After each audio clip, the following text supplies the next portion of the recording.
For one night in Karazhan.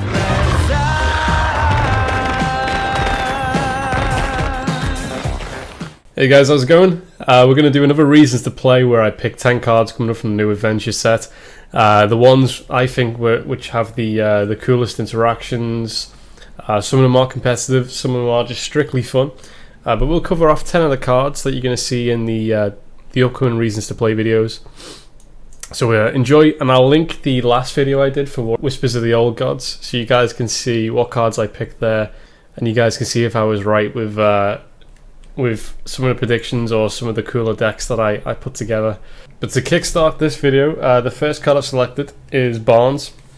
So for obvious reasons, this just to run through the description of this card, Barnes summons a random 1/1 minion from your deck. Doesn't draw it, so it's similar to the way Mind Games works. So Mind Games would summon a card from your opponent's deck, whereas this one selects it from your deck. So it's obviously better in that respect because you can build a deck specifically to draw a key card or a very powerful card. I think you're going to see this in the Zoth decks, the Zoth Paladin, the Zoth Priest, and to an extent Zoth Rogue, which I think could be a fairly strong deck. There could also be a few crazy situations that I'm going to try create actually, where you get to play Bran on turn 3 and then play Barnes and then summon 2 minions out onto the board. So that could be really fun. And the minions that I'm going to try summon in one of the videos, I guess, would be the Ancient one. Try and get an Ancient one on turn 4. Very, very difficult to pull off and very unreliable, obviously. But yeah, look forward to seeing this card tested out in Zoth decks, and I think it'll find a home there if Zoth Paladin or Zoth Priest becomes a tier 2 or tier 1 deck. But yeah, let's not give our hopes up just yet of Priest becoming tier 2. Next card on the list, which I'm looking forward to, I think it's a fairly powerful card. At the moment, Hunters don't really have a particularly strong free drop minion, so I think this will see play in the current mid-range Hunter. It's Cloaked Huntress, and this effect is when it's in play, your secrets cost 0 mana. So I think we'll see play in regular mid-range decks, but I think I'd like to see this put into a Yogg and Load with a little bit more emphasis on secrets, because if you were to put this in the Yogg and Load and have this on board on a turn where you have some secrets and a turn where you have Lock and Load, you could theoretically cycle out a few cards with Lock and Load for 0 mana, which I think is a fairly powerful effect. So this could be a one-off in Yogg and Load. Now Yogg and Load isn't a particularly competitive deck, but it is fun, and the win condition obviously is down to Call the Wild and Yogg. But this could add a little bit more card cycle there and there, and potentially give you some more spells for Yogg before turn 10. If you're able to cycle through with Lock and Load. And also I'm going to try create a secret Hunter deck with this card, Lock and Load, and a few powerful Hunter drops. See how that plays out. It's comparable to the Mage card, Karen Tormage, except Cloaked Huntress allows you to cast multiple secrets for a cost of 0. Because in the text it doesn't say your next secret, it just says your secrets cost. And it's not a battle cry, so it should work as long as it stays on board. So it's a fairly interesting card, and I think it will see play in mid-range Hunter. And I'm going to try and make a few decks around this one, so look out for that. I think it's a very powerful effect. Next on the list, I've put in Moonglade Portal, which is a 6 mana rare druid spell, and it summons a random 6 cost minion once you play this. So you could run this theoretically in the current Yogg deck as a one-of. The advantage of this card is that it adds to your Yogg spell count. It's creatable via Raven Idol, so this could be a situational card. Even if you don't put this into your deck, this could see play. It's kind of comparable to Anti-Healbot. So you get 2 less health, and it's 1 more mana to play, but the body most of the time will be more significant than a Anti-Healbot. I did see the stats for each minion you could potentially pull from this, and it looks favourable. So you could, potentially pull a very, very powerful minion like Sylvanas or Sunwalker from this, or even Emperor Forison. So there are extremely strong cards in the 6-drop. I think the worst one you can pull is the Malok Seer, which is a 2/3 body. But other than that, I think it'll see play. It'll see some testing. I'm looking forward to playing it in a Yogg Druid deck, or just summoning this from Raven Idol. So yeah, look out for this card as well. I think this will see some initial play. Whether it stays in the Yogg Druid after testing, we'll see. Swashbuckler, which is again pushing Rogue towards Burgle class. So this could be put in as a 1 of or a 2 of in a N'Zoth Rogue deck, along with the new card as well, Ethereal Peddler, which I'm going to cover off as well.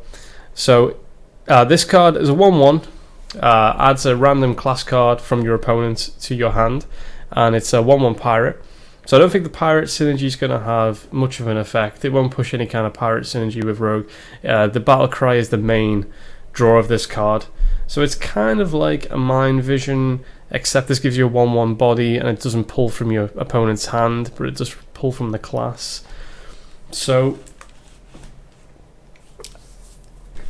it does appear that Blizzard's trying to push a Death Rattle kind of Burgle class onto Rogue, because you got Raptor, you do have a bunch of Death Rattles in the deck as well, with Exil, Tomb Pillager, Undercity Huckster, which is Death Rattle, and a Burgle card really. So I think they are trying to push that. They've kind of taken Blade Flurry and some of the stronger weapons away from Rogue, so it seems like they've kind of moved away from that style of play. But I do like this card. I think it's a strong effect. It's more like a Burgle than it is Undercity Huckster, because it's a Battle Cry effect. So I'm going to be putting this into maybe a 1 of or a 2 of into N'Zoth Rogue, and see how we get on there. Yeah, I do like the card, and it does have synergy. It does have some synergy with combos as well. So you could play this on turn 4 and combo it with your SI7 agent. And if you do run Shadowcaster in the deck, you could potentially play this and Shadowcaster on the same turn, because it's so low costed, to generate a little bit more value, because the Battle Cry effect.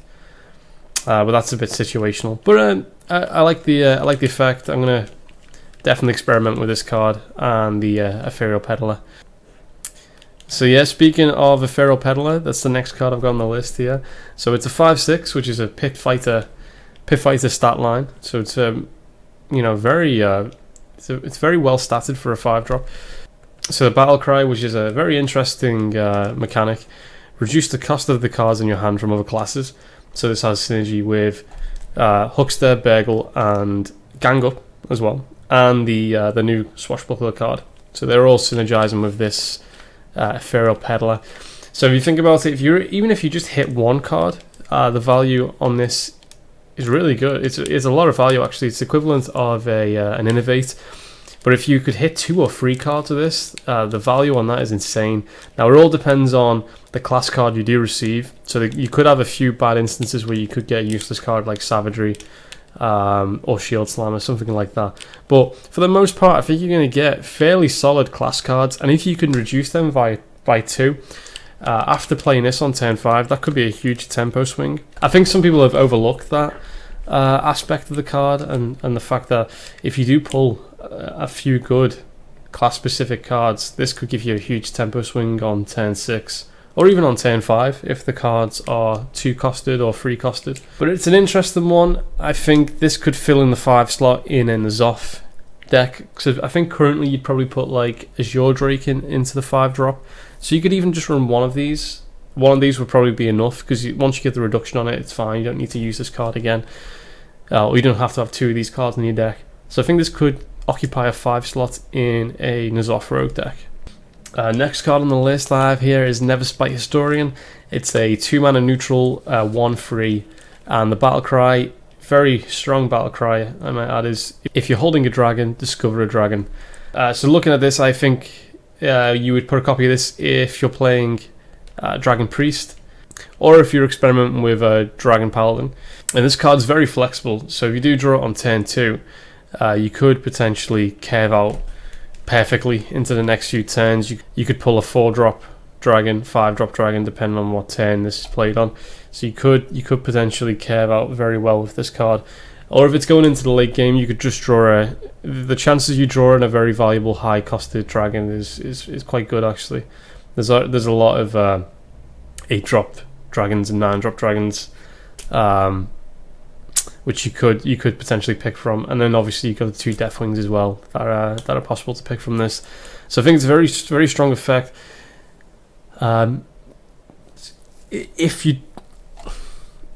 Because tempo in these dragon decks, especially Dragon Priest and potentially Dragon Paladin, because tempo is so important, the flexibility of playing this card and carving out as best as possible could be what pushes those dragon decks to be a bit more viable.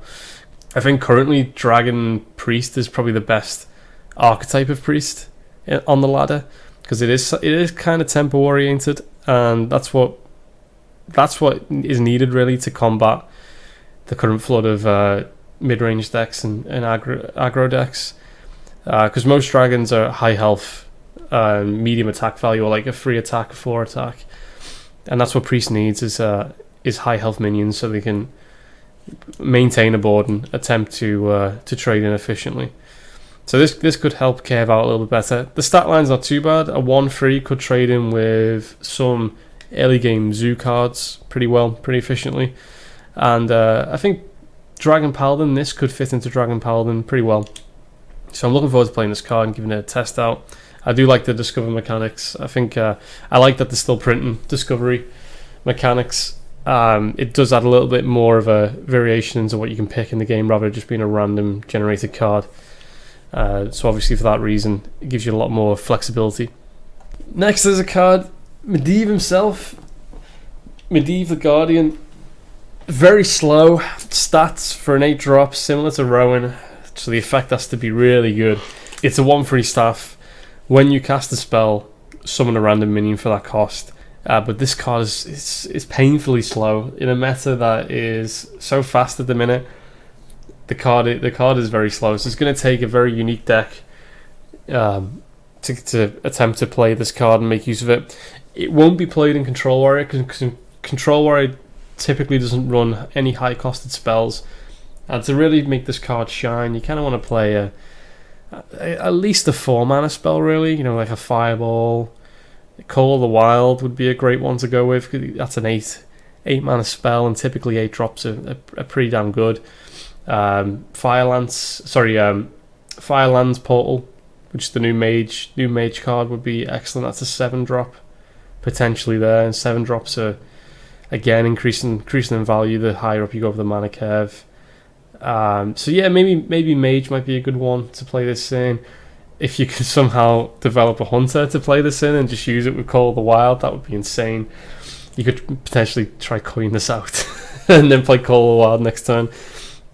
But it's finding, it's making this card work and putting it into a deck that can actually utilize it. That's going to be the difficult part.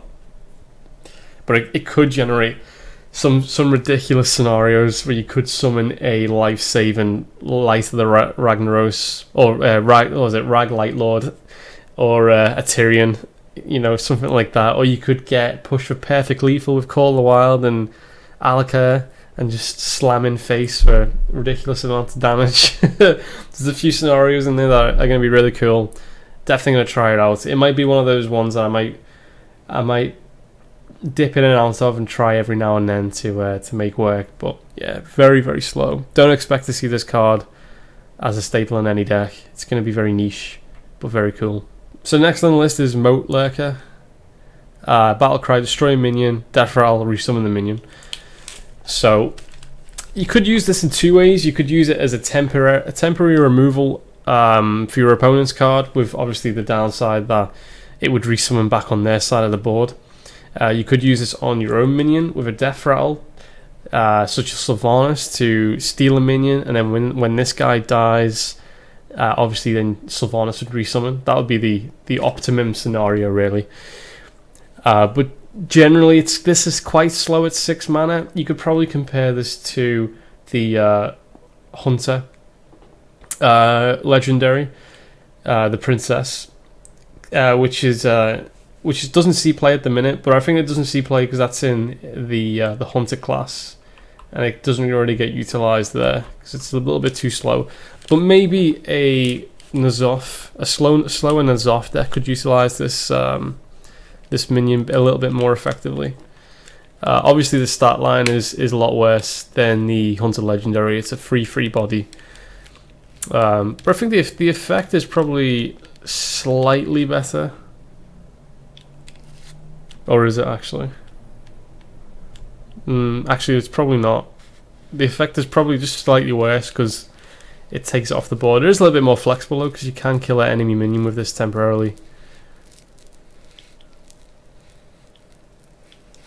It's debatable, but I think it's an interesting card, and I'm kind of excited to try out some of the combinations you could do with this. So I might try play one of these in a Death Rattle deck and see how we get on.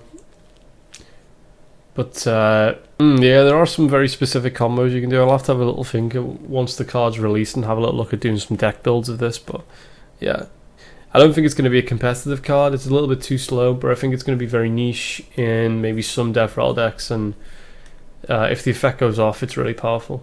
So we'll see. We'll see how that goes, basically. Next is a card I'm really excited for on the list, and it's Purify, which is a 2-mana. I'm just kidding.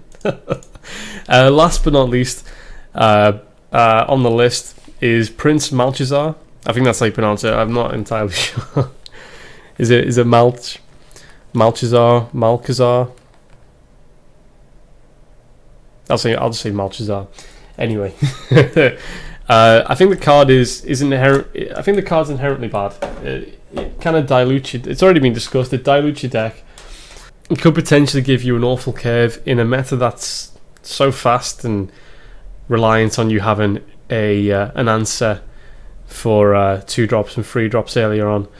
I think this card could potentially mess that up. I think a very niche deck, but a very fun deck to put this in, would be Renounced Darkness with 29 Warlock cards, and then just putting in Prince.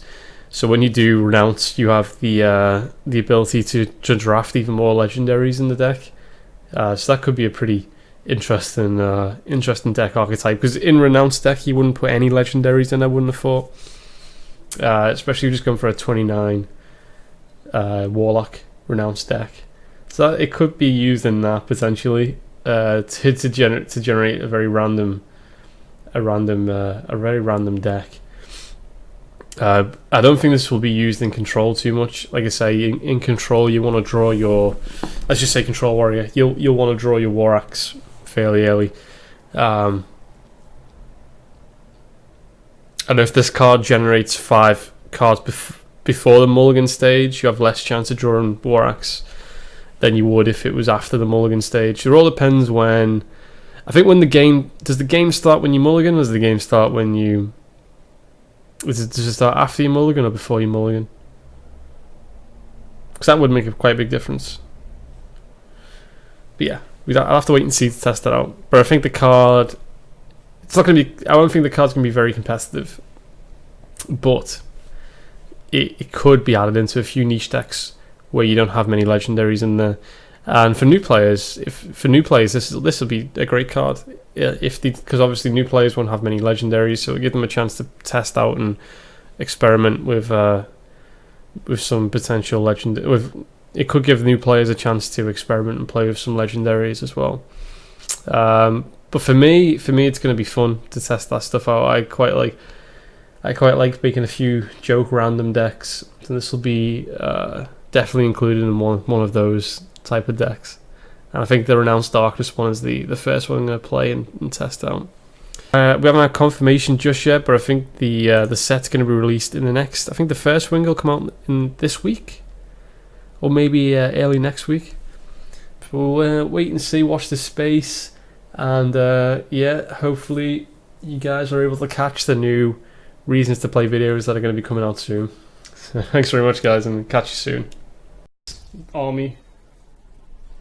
All face. No.